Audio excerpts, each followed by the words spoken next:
Erykah Badu, Tyrone. Now, no song is more responsible for more restraining orders and 911 calls than that song right there. I would agree with that. Maybe that and a Beyonce song. I think this one has a. I can have another you in a minute. Well, let's just wait. Let's just wait. Let's just see. When we sing that walking away, yeah, Tyrone, we sing to your face. You don't sing that one while you right there. Right. No, Some dudes will just go, I'll wait. We'll see. Yeah. We'll see if this you showing up with help. Right. So interesting. I've been hearing a lot, in the few weeks since Trump has been president.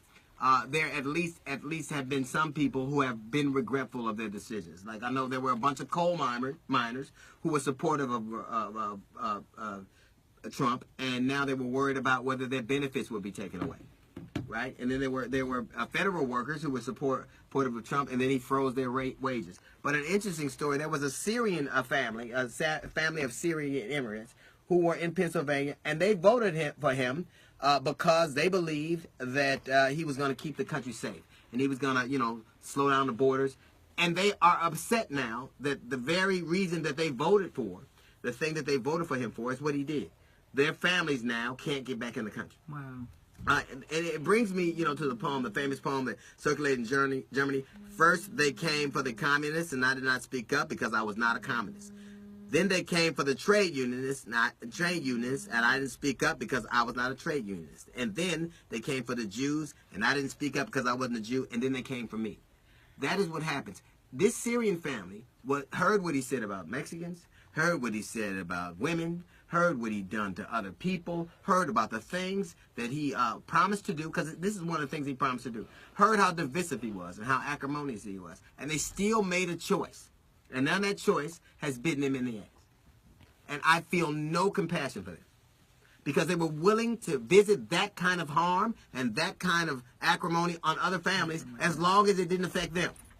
Coal miners are willing to do whatever, as long as it's not me. And what you realize now is that all of a sudden, you are caught up.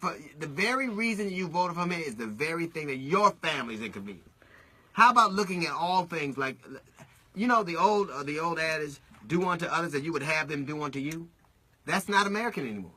Now you'll do a thing just as long as it doesn't happen to you. As long as your family's fine, you're fine. They can do whatever they want to them or those people over there until you find out you are those people over there. Until all of a sudden you're the family crime. Until all of a sudden your benefits are taken away. Until all of a sudden your wages are freezed. Now all of a sudden you understand.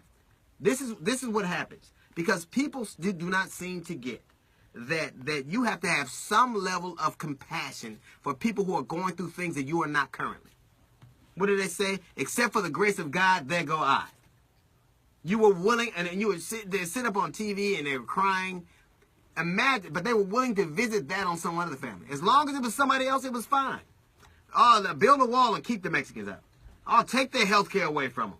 Oh, yeah, freeze their wages. Oh, send them to war. As long as it's somebody else, you're fine. This feeling that family's feeling, this feeling that a lot of those people who voted for him and now their benefits are their affordable health care benefits. Look, to me, if you voted for President, if you voted for Trump and you have a pre-existing condition, you hated a black dude more than you love your feet. Right. Now, unless you planning on being the international hopscotch champion.